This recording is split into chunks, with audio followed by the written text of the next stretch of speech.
നമുക്ക് exercise 6B fourth section എന്താണ്, check if the following are equivalent. അതായത് നമുക്ക് രണ്ട് ഫ്രാക്ഷൻ തന്ന് അത് രണ്ടും ഈക്വലൻ്റ് ഫ്രാക്ഷൻ ആണോ എന്ന് ചെക്ക് ചെയ്യുന്നത് എങ്ങനെയാണ്. ഇപ്പം നമ്മളാണെങ്കിൽ ഈക്വലൻ്റ് ഫ്രാക്ഷൻ നമ്മൾ ആൻസർ കണ്ടുപിടിച്ചു, അത് ആൻസർ കറക്റ്റ് ആണോ എന്ന് ചെക്ക് ചെയ്യാൻ രണ്ട് ഫ്രാക്ഷന് ഈക്വലൻ്റ് ആണോ എന്ന് കണ്ടുപിടിക്കുന്നത് എങ്ങനെയാണ്.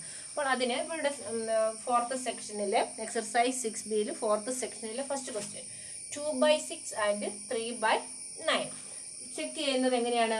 നമുക്ക് തന്നിരിക്കുന്ന ഫ്രാക്ഷനെ അതിൻ്റെ ക്രോസ് മൾട്ടിപ്ലിക്കേഷൻ എന്ന് പറഞ്ഞാൽ 2/6 എഴുതി, ഇനി നെക്സ്റ്റ് 3/9 എഴുതി. ഈ 2/6 ഈ ന്യൂമറേറ്ററിനെയും 3/9 നെക്സ്റ്റ് ഫ്രാക്ഷൻ്റെ ഡിനോമിനേറ്ററിനെയും കൂടെ മൾട്ടിപ്ലൈ ചെയ്യണം. ഈ 2ഉം ഈ 9ഉം കൂടെ മൾട്ടിപ്ലൈ ചെയ്യണം. അതുപോലെ ഈ ഡിനോമിനേറ്ററും ഈ ന്യൂമറേറ്ററും കൂടെ മൾട്ടിപ്ലൈ ചെയ്യണം. ഓക്കെ, ഇതാണ് ക്രോസ് മൾട്ടിപ്ലിക്കേഷൻ എന്ന് പറയുന്നത്. ഇത് ലെഫ്റ്റ് ഹാൻഡ് സൈഡ് LHS എന്ന് പറഞ്ഞാൽ 2 × 9 18. Next RHS right hand side, അതായത് 6 × 3 2/9 2 × 9 6 × 3. അപ്പോൾ എത്ര കിട്ടി? 2 × 9 18 കിട്ടി, 6 × 3 18 കിട്ടി. ഇതുപോലെ നമ്മൾ ക്രോസ് മൾട്ടിപ്ലിക്കേഷൻ ചെയ്യുമ്പോൾ LHSഉം RHSഉം ഈക്വൽ ആണെങ്കിൽ ആ ഫ്രാക്ഷൻ ഈക്വലൻ്റ് ഫ്രാക്ഷനാണ്. അപ്പം LHS ഈക്വൽസ് RHS. അപ്പം അതുകൊണ്ട് എന്തായി? So 2/6 equals 3/9. Okay, next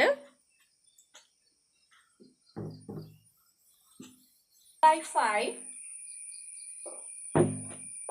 and 5/35. 1/5 and 5/35. Look here, cross multiplication ചെയ്യണം അല്ലേ. അതായത് 1/5 എഴുതി 5/35 എഴുതി ക്രോസ് മൾട്ടിപ്ലിക്കേഷൻ. അതായത് LHS എന്ന് പറഞ്ഞാൽ എന്താണ്? 1 × 35. 1 × 35 എന്ന് പറഞ്ഞാൽ എത്ര കിട്ടും? 35 തന്നെ. ഇനി RHS എന്താണ്? 5 × 5 എത്ര കിട്ടി? 25 കിട്ടി. അപ്പോൾ LHS 35, RHS 25 ഈക്വൽ അല്ല അല്ലേ. അപ്പോൾ LHS not equal RHS. Answer എത്ര വരും? 1/5 not equal 5/35. Okay,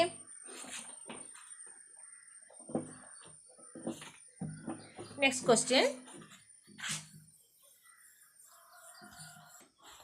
next fifth section question reduce to lowest terms. അതായത് നമുക്ക് തന്നിരിക്കുന്ന ഒരു ഫ്രാക്ഷൻ അതിൻ്റെ ഏറ്റവും സ്മോളസ്റ്റ് ഫോമിലേക്ക്, ഏറ്റവും ചെറിയ ഫോമിലേക്ക്, അതായത് ന്യൂമറേറ്ററിലും ഡിനോമിനേറ്ററിലും വരാൻ പറ്റുന്ന ഏറ്റവും ചെറിയ നമ്പർ വരുന്ന രൂപത്തിൽ ഈ ഫ്രാക്ഷനെ മാറ്റി എഴുതുക. അതിനാണ് റെഡ്യൂസ് ടു ലോവസ്റ്റ് ടേംസ് എന്ന് പറയുന്നത്.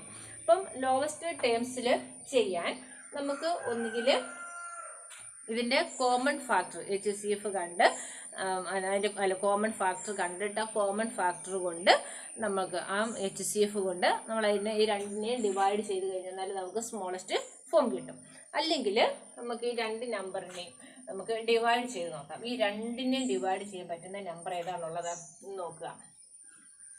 രണ്ട് നമ്പറിനെ നമുക്ക് 7 കൊണ്ട് ഡിവൈഡ് ചെയ്യാം അല്ലേ. രണ്ടിനെ ഡിവൈഡ് ചെയ്യാൻ പറ്റുന്ന നമ്പർ നമ്മൾ കണ്ടുപിടിക്കണം. എത്ര കിട്ടും? 14നെ 7 കൊണ്ട് ഡിവൈഡ് ചെയ്ത് എത്ര കിട്ടും?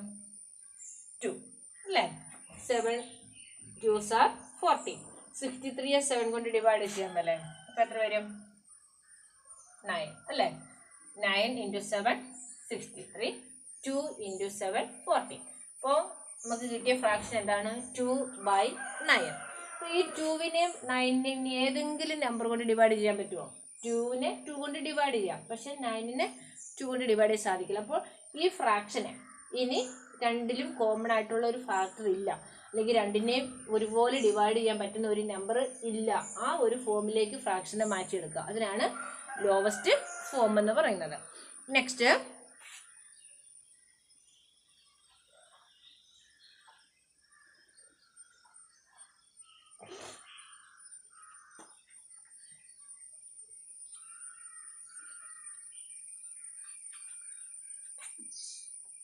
15 by 45. 15 by 45. നിങ്ങൾ HCF ഒന്നും കണ്ട് ഡിവൈഡ് ചെയ്യാൻ പോകണ്ട, അല്ലാതെ തന്നെ നമുക്ക് ഡിവൈഡ് ചെയ്ത് നോക്കാം. അപ്പം ഒരു പ്രാവശ്യം പറ്റിയില്ലെങ്കിൽ ഒരു പ്രാവശ്യം കൂടി ഡിവൈഡ് ചെയ്യണമെന്നേ ഉള്ളൂ. അപ്പോൾ ഇവിടെ 2നെ നമുക്ക് 5 കൊണ്ട് ഡിവൈഡ് ചെയ്യാവുന്ന നമ്പറാണ് അല്ലേ. അപ്പോൾ ഇവിടെ നമ്മൾ 5 കൊണ്ട് ഡിവൈഡ് ചെയ്തു, ഇവിടെ നമുക്ക് 5 കൊണ്ട് ഡിവൈഡ് ചെയ്യാം. 15നെ 5 കൊണ്ട് ഡിവൈഡ് ചെയ്ത് എത്രയാണ്? 3. 5 × 3 15 ആണ്. ഇതുപോലെ 45നെ 5 കൊണ്ട് ഡിവൈഡ് ചെയ്താൽ എത്ര കിട്ടും? 9 കിട്ടും അല്ലേ. 9 × 5 45. ഇനി ഈ 3യിലും 3യെയും 9നെയും ഡിവൈഡ് ചെയ്യാൻ പറ്റുന്ന നമ്പർ ഉണ്ടോ? പൊതുവായിട്ടുള്ള 3 കൊണ്ട് 2നെ ഡിവൈഡ് ചെയ്യാം അല്ലേ. അപ്പോൾ ഇതിനെ 3 കൊണ്ട് വീണ്ടും നമുക്ക് ഡിവൈഡ് ചെയ്യാം. അപ്പം നമുക്ക് അങ്ങനെ ഡിവൈഡ് ചെയ്യാൻ പറ്റുകയില്ലാത്ത ആ ഫോമിലേക്ക് എത്തുന്നത് വരെ നമ്മൾ കിട്ടുന്നതിന് ഡിവൈഡ് ചെയ്തുകൊണ്ടേയിരിക്കാം. 3യെ 3 കൊണ്ട് ഡിവൈഡ് ചെയ്യുമ്പോൾ എത്ര കിട്ടും? 1. 9നെ 3 കൊണ്ട് ഡിവൈഡ് ചെയ്താൽ 3. ഈ 1/3 എന്ന് പറയുന്ന ഏറ്റവും സ്മോളസ്റ്റ് ഫോം. ഇതിനെ വീണ്ടും നമുക്ക് ചെറുതാക്കാൻ പറ്റില്ല. അപ്പോൾ 15 by 45നെ ആദ്യം നമുക്ക് 5 കൊണ്ട് 2നെയും ഡിവൈഡ് ചെയ്തു. ഇവിടെ ഇപ്പോൾ നമുക്ക് നേരത്തെ ആദ്യമേ തന്നെ 15 കൊണ്ട് അങ്ങ് ഡിവൈഡ് ചെയ്താലും നമുക്ക് ആൻസർ കിട്ടും. അപ്പോൾ നിങ്ങൾക്ക് അതൊരു കുറച്ച് ബുദ്ധിമുട്ടായത് കാരണമാണ് നമുക്ക് എളുപ്പത്തിന് ആദ്യം 5 കൊണ്ട് ഡിവൈഡ് ചെയ്തു. അപ്പോൾ നമുക്കൊരു ആൻസർ കിട്ടി. ആ കിട്ടിയ ആൻസറിനെ വീണ്ടും 3 കൊണ്ട് ഡിവൈഡ് ചെയ്തു അല്ലേ. അപ്പോൾ 1/3 ആൻസർ കിട്ടി. അപ്പോൾ ഇതുപോലെ വീണ്ടും അതിനെ ചെറുതാക്കാൻ പറ്റാത്ത ആ ഫോമിൽ മാറ്റുന്നതിനാണ് ലോവസ്റ്റ് ഫോം എന്ന് പറയുന്നത്. ഇപ്പോൾ 6Bയിൽ എല്ലാം ആ ഫസ്റ്റ് സെക്ഷൻ മാത്രമേ ABCD പറഞ്ഞുള്ളൂ. ബാക്കിയെല്ലാം 2, 3, 4, 5 അതിനകത്ത് നിന്നെല്ലാം 2 ക്വസ്റ്റ്യൻസ് ചെയ്താണ് ചെയ്തേക്കുന്നത്. അത് നിങ്ങൾ നോട്ട്ബുക്കിലേക്ക് എഴുതി നന്നായിട്ട് പഠിക്കാം. Next, types of fractions.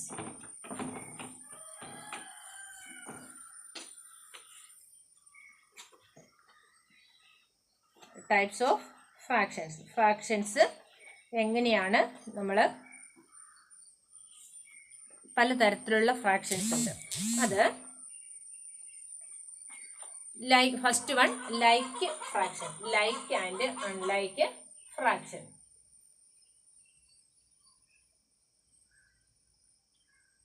Like and unlike fractions. Like fraction എന്ന് പറഞ്ഞാൽ the denominator are same if the fractions which have same denominator that are called like fractions. അതായത് ശ്രദ്ധിക്കുക, 8/16, 6/16, 10/16 ഇവിടെ എല്ലാം ഡിനോമിനേറ്റർ സെയിം ആണ്. ന്യൂമറേറ്ററിന് വ്യത്യാസമുണ്ട്. ഡിനോമിനേറ്റർ സെയിം ആയിട്ടുള്ള ഫ്രാക്ഷന് പറയുന്ന പേരാണ് ലൈക്ക് ഫ്രാക്ഷൻ. എന്നാൽ ഇവിടെ നോക്കിയപ്പോൾ ഇതെല്ലാം സെയിം ആണ്. ഡിനോമിനേറ്റർ സെയിം ആയത് കാരണം ഇത് ലൈക്ക് ഫ്രാക്ഷനാണ്. ഇനി 3/10, 2/6, 6/5 എന്ന് നോക്കിക്കേ.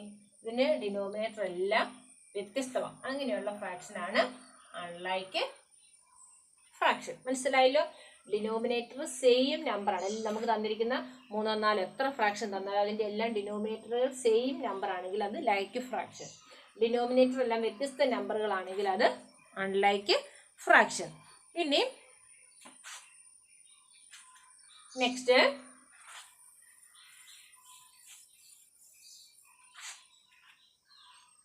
one by 5, 1/8, 1/3, 1/7.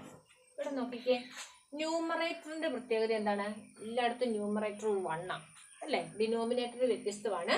ന്യൂമറേറ്റർ എല്ലായിടത്തും 1 തന്നെയാണ്. അങ്ങനെയുള്ള ഫ്രാക്ഷന് പറയുന്ന പേരെന്താണ്? Unit fraction. Unit fraction. അപ്പം നിങ്ങൾ ശ്രദ്ധിച്ചോണം, ഡിനോമിനേറ്റർ സെയിം ആയിട്ടുള്ളത് ലൈക്ക് ഫ്രാക്ഷൻ, ഡിനോമിനേറ്റർ വ്യത്യസ്തമായിട്ട് വരുന്ന അൺലൈക്ക് ഫ്രാക്ഷൻ. ന്യൂമറേറ്റർ 1 ആണ്. എല്ലാ ഫ്രാക്ഷനകത്തും ന്യൂമറേറ്റർ 1 ആണെങ്കിൽ അത് യൂണിറ്റ് ഫ്രാക്ഷൻ.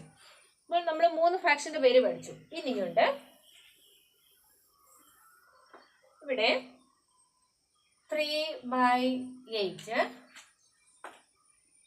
4/7, 8/10.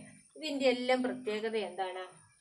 Numerator 3, denominator 8. അതായത് ഡിനോമിനേറ്ററിനേക്കാളും ചെറിയൊരു നമ്പറാണ് ന്യൂമറേറ്റർ. ഇവിടെ ഡിനോമിനേറ്റർ വലുതും ന്യൂമറേറ്റർ ചെറുതുമാണ്. ഇവിടെയും ന്യൂമറേറ്റർ വലുതും ഡിനോമിനേറ്റർ ചെറുതുമാണ്. അങ്ങനെയുള്ള ഫ്രാക്ഷന് പറഞ്ഞ പേരാണ് proper fraction. Proper fraction. Proper fraction എന്ന് പറഞ്ഞാൽ എന്താണ്? ന്യൂമറേറ്റർ ഡിനോമിനേറ്ററിനേക്കാളും ചെറുത്, ഡിനോമിനേറ്റർ വലിയ നമ്പറും ന്യൂമറേറ്റർ ചെറുതും, അല്ലേ? ഡിനോമിനേറ്റർ വലുത്, ന്യൂമറേറ്റർ ചെറുത്. അങ്ങനെ വരുന്നത് പ്രോപ്പർ ഫ്രാക്ഷൻ. പിന്നെ ഇംപ്രോപ്പർ ഫ്രാക്ഷൻ എന്ന് പറഞ്ഞാൽ ഇതിന് നേരെ ഓപ്പോസിറ്റാണ്. അതായത് 8/5, 6/4, 10/6. ഓക്കെ. ന്യൂമറേറ്റർ വലുത്, ഡിനോമിനേറ്റർ ചെറുത്. ന്യൂമറേറ്റർ വലുത്, ഡിനോമിനേറ്റർ ചെറുത്. ന്യൂമറേറ്റർ വലുത്, ഡിനോമിനേറ്റർ ചെറുത്. അങ്ങനെയുള്ള ഫ്രാക്ഷൻ പറയുന്ന പേരാണ് improper fraction. Improper fraction. Improper fraction എന്ന് പറഞ്ഞാൽ എന്താണ്? ന്യൂമറേറ്റർ ഡിനോമിനേറ്ററിനേക്കാളും വലിയ നമ്പർ ആയിരിക്കും. ഇനി next mixed fraction. Mixed fraction എന്ന് പറഞ്ഞാൽ നമുക്ക് ഈ ഇംപ്രോപ്പർ ഫ്രാക്ഷനെ നമുക്ക് ഇവിടെ 8/5 എന്ന് പറഞ്ഞാൽ അതിന്റെ മീനിങ് എന്താണ്? 8നെ 5 കൊണ്ട് ഡിവൈഡ് ചെയ്യണം എന്നാ. അപ്പോൾ 8നെ നമ്മൾ 5 കൊണ്ട് ഡിവൈഡ് ചെയ്ത് നോക്കാം. എത്ര വരും? 1 ടൈം. 5 × 1 5 മൈനസ് ചെയ്തു. എത്ര കിട്ടി? 3. ഇങ്ങനെ ഇംപ്രോപ്പർ ഫ്രാക്ഷനെ ന്യൂമറേറ്ററിനെ ഡിനോമിനേറ്ററിനോട് നമ്മൾ ഡിവൈഡ് ചെയ്ത് കിട്ടിക്കഴിയുമ്പോൾ ഇവിടെ ഹോൾ നമ്പർ എത്രയാണ്? ഇവിടെ നമുക്ക് ക്വോഷ്യന്റ് ആയിട്ട് കിട്ടിയേക്കുന്നത് 1. അതിനെ ഇവിടെ നമ്മൾ 1 ഇങ്ങനെ എഴുതി. ഇനി എത്ര കൊണ്ടാണ് ഡിവൈഡ് ചെയ്തത്? 5 കൊണ്ട്. 5നെ ഡിനോമിനേറ്റർ ആയിട്ട് എഴുതി. റിമൈൻഡർ കിട്ടിയതിനെ ന്യൂമറേറ്റർ ആയിട്ട് എഴുതി. ഈ രൂപത്തിൽ എഴുതുന്നതിന് പറയുന്ന പേരാണ് മിക്സഡ് ഫ്രാക്ഷൻ. Mixed fraction. അതായത് 1 എന്ന് പറയുന്ന ഒരു ഹോൾ നമ്പർ, ഒരു മുഴുവനായിട്ടുള്ള നമ്പർ, പിന്നെ ഒരു ഫ്രാക്ഷൻ, ഒരു ഹോൾ നമ്പറും ഒരു ഫ്രാക്ഷനും കൂടെ ചേർന്നിട്ടുള്ളത്, അതാണ് മിക്സഡ് ഫ്രാക്ഷൻ. ഇംപ്രോപ്പർ ഫ്രാക്ഷനെ മിക്സഡ് ഫ്രാക്ഷൻ ആക്കാൻ പറഞ്ഞാൽ എന്താ ചെയ്യേണ്ടത്? അപ്പോൾ ന്യൂമറേറ്ററിനെ ഡിനോമിനേറ്റർ കൊണ്ട് ഡിവൈഡ് ചെയ്യുക. അതിനുശേഷം ക്വോഷ്യന്റ് കിട്ടിയതിനെ നമ്മൾ ഹോൾ നമ്പർ ആയിട്ട് എഴുതി. ഇവിടെ ഇത് ഡിനോമിനേറ്ററായി, റിമൈൻഡർ ന്യൂമറേറ്റർ ആക്കി എഴുതി. അപ്പോൾ നമ്മൾ ഇത്രയും ഫ്രാക്ഷൻസ് പഠിച്ചു. ഏതൊക്കെയാണ്? Like fraction. ലൈക്ക് ഫ്രാക്ഷൻ എന്ന് പറഞ്ഞാൽ ഡിനോമിനേറ്റർ എല്ലാം സെയിം ആയിരിക്കണം, അങ്ങനെയുള്ളതാണ് ലൈക്ക് ഫ്രാക്ഷൻ. അൺലൈക്ക് ഫ്രാക്ഷൻ എന്ന് പറഞ്ഞാൽ ഡിനോമിനേറ്റേഴ്സ് എല്ലാം ഡിഫറെൻറ്റ് നമ്പേഴ്സ് ആയിരിക്കണം. പിന്നെ യൂണിറ്റ് ഫ്രാക്ഷൻ എന്ന് പറഞ്ഞാൽ ന്യൂമറേറ്റർ എല്ലാം 1 ആയിരിക്കണം. പ്രോപ്പർ ഫ്രാക്ഷൻ ന്യൂമറേറ്റർ ചെറുതും ഡിനോമിനേറ്റർ വലുതും. ഇംപ്രോപ്പർ എന്ന് പറഞ്ഞാൽ ന്യൂമറേറ്റർ വലുത്, ഡിനോമിനേറ്റർ ചെറുത്. മിക്സഡ് ഫ്രാക്ഷൻ എന്ന് പറഞ്ഞാൽ ഒരു ഹോൾ നമ്പറും കാണും, ഒരു ഫ്രാക്ഷനും കാണും. അങ്ങനെ രണ്ടും കൂടെ ചേർന്ന് വരുന്നതാണ് മിക്സഡ് ഫ്രാക്ഷൻ. ഇനി എക്സർസൈസ് 6C.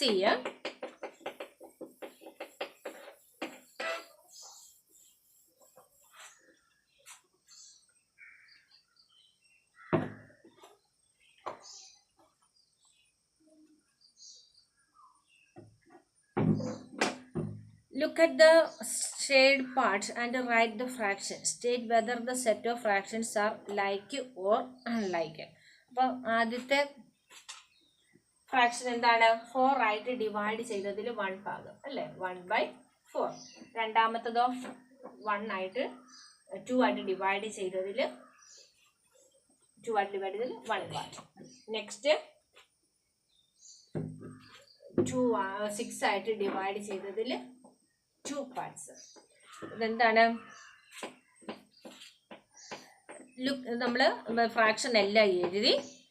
അതിൽ ക്വസ്റ്റ്യൻ എന്താണ്? State whether the set of fractions are like or unlike. Like fraction ആണോ? ഡിനോമിനേറ്റർ എല്ലാം സെപ്പറേറ്റ് ആണ്. അപ്പോൾ ഇത് എങ്ങനത്തെ ഫ്രാക്ഷൻ ആണ്? Unlike fraction. Second question, circle the groups that have unlike fraction. Unlike ഫ്രാക്ഷനുള്ള ഗ്രൂപ്പുകൾ ഷെയ്ഡ് ചെയ്യാൻ, സർക്കിൾ ചെയ്യാൻ. ആദ്യത്തേത് നോക്കിക്കേ, ഡിനോമിനേറ്റർ ആണ്. നമ്മൾ ഫ്രാക്ഷൻ്റെ ലൈക്ക് ആണോ അൺലൈക്ക് ആണോ എന്ന് ചെക്ക് ചെയ്യാൻ ഡിനോമിനേറ്റർ ആണ് നോക്കേണ്ടത്. ആദ്യത്തേത് ഡിനോമിനേറ്റർ 4ഉം 7ഉം 9ഉം ആണ്, സെപ്പറേറ്റ് അല്ലേ? അപ്പോൾ അത് അൺലൈക്ക് ഫ്രാക്ഷൻ ആണ്. നെക്സ്റ്റ് 11, 13, 11 അതും അൺലൈക്ക് ഫ്രാക്ഷനാണ്, അല്ലേ? ഇടയ്ക്ക് ഒരു 13 കിടപ്പുണ്ട്.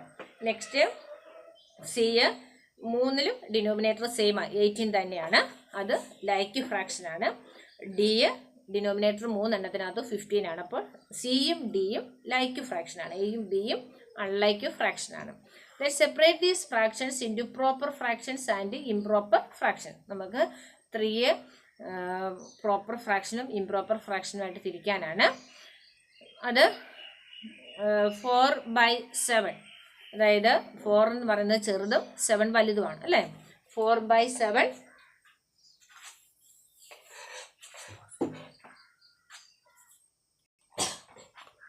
separate these fractions into proper fractions and improper fractions. 4/7 എന്ന് പറഞ്ഞാൽ പ്രോപ്പർ ഫ്രാക്ഷൻ ആണ് അല്ലേ, അതായത് ന്യൂമറേറ്റർ ചെറുതാണ്. നെക്സ്റ്റ് 8/8, അപ്പം ന്യൂമറേറ്ററും ഡിനോമിനേറ്ററും ഈക്വൽ ആയിട്ട് വരുമ്പോൾ നമ്മൾ ഇംപ്രോപ്പർ ആയിട്ടാണ് നമ്മൾ കണക്ക് കൂട്ടുന്നത്. 8/8. ദെൻ 11/9, ഡിനോമിനേറ്റർ ചെറുതും ന്യൂമറേറ്റർ വലുതുമാണ്. ദെൻ 8/13, 8 ചെറുതും 13 വലുതുമാണ് അല്ലേ. ദെൻ 15/21, 15 ചെറുത് 21 വലുത്. ദെൻ 22/16, 22 വലുതാണ് 16 ചെറുതാണ്. ദെൻ 8/11, 8/11. ദെൻ 8/3, 8 വലുത് അല്ലേ. Okay. Next 12/19. Okay. Then 21/22. Next 6/14, 19/11, 19/11. Then എല്ലാവർക്കും മനസ്സിലായാലും പ്രോപ്പർ എന്താണ് ഇംപ്രോപ്പർ എന്താണെന്ന്. Then express the following as mixed fractions.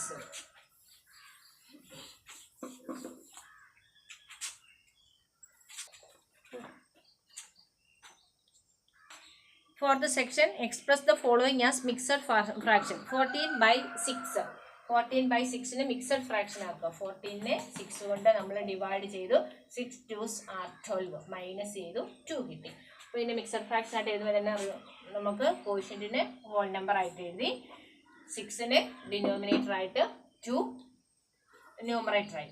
അപ്പം 14/6 നമ്മൾ ഇനി നമുക്ക് അതിനെ തിരിച്ച് അതിപ്പോൾ നമുക്ക് ഇതൊരു മിക്സഡ് ഫ്രാക്ഷൻ ആണ്, അതിന് ഇംപ്രോപ്പർ ഫ്രാക്ഷൻ ആണ്. അത് നമ്മൾ ചെക്ക് ചെയ്ത് നോക്കാനായിട്ട് എന്താണ് ഈ 2വിനെയും 6നെയും കൂടെ മൾട്ടിപ്ലൈ ചെയ്യണം. 2 × 6 12 കിട്ടുന്നതിൻ്റെ കൂടി 2 കൂടെ ആഡ് ചെയ്യണം. 2 × 6 12 + 2 ആ 14 ആണ് ഇവിടെ കിട്ടിയേക്കുന്നത് അല്ലേ. ഈ 6 താഴെ.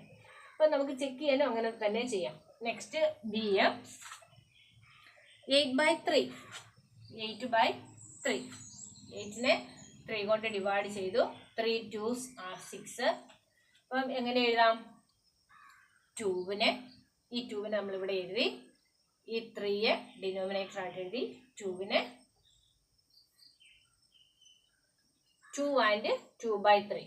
2 × 3 6, 6 + 2 8. ഓക്കെ.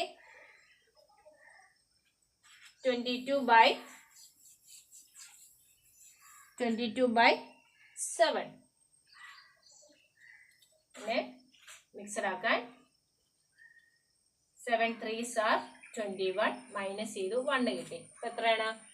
3 നമ്മൾ ഹോൾ നമ്പർ ആയിട്ട് എഴുതി. നിങ്ങൾ മിക്സഡ് ഫ്രാക്ഷൻ എഴുതുമ്പോൾ ശ്രദ്ധിച്ചോണം, ഒരു നടുക്ക് വരെ ഇടണം, അല്ലെങ്കിൽ ന്യൂമറേറ്ററിൻ്റെ ഡിനോമിനേറ്ററിൻ്റെ കൂടെ ഈ നമ്പർ ചേർന്ന് പോകരുത്.